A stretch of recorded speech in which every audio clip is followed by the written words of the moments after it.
After weeks of public consultation on the homelessness crisis in Hamilton, the majority of city councillors and Mayor Andrea Horwath approved a new encampment protocol with a 10-6 vote today.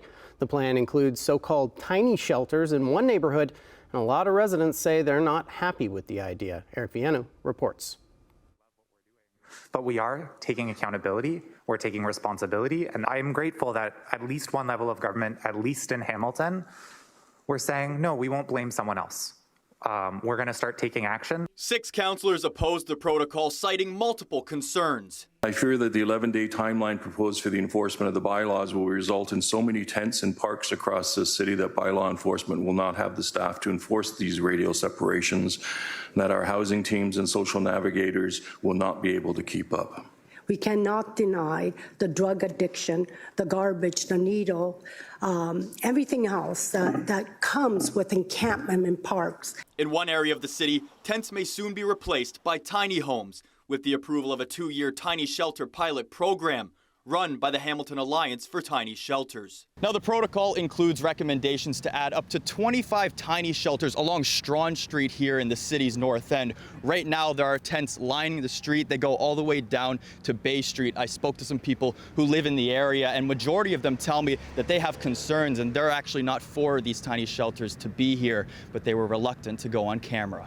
Those who were willing to speak on camera say they're upset that the city hasn't consulted with them.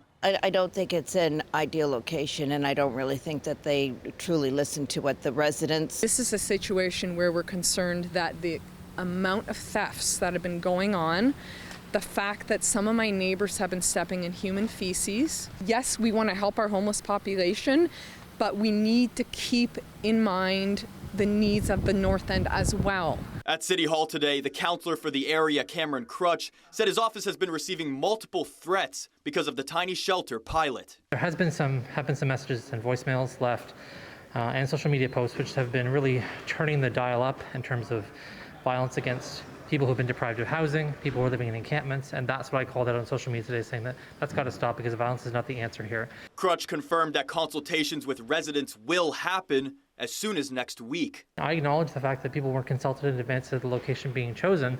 Neither was I really. There will be, and has always been a part of the PATS pilot, a very, very robust consultation at the beginning of that process before the pilot's actually set up. And we did speak with at least one resident today who says they're okay with the tiny homes nearby. Tiny homes have been used before. There's never been in trouble with them. Those people need a place to stay.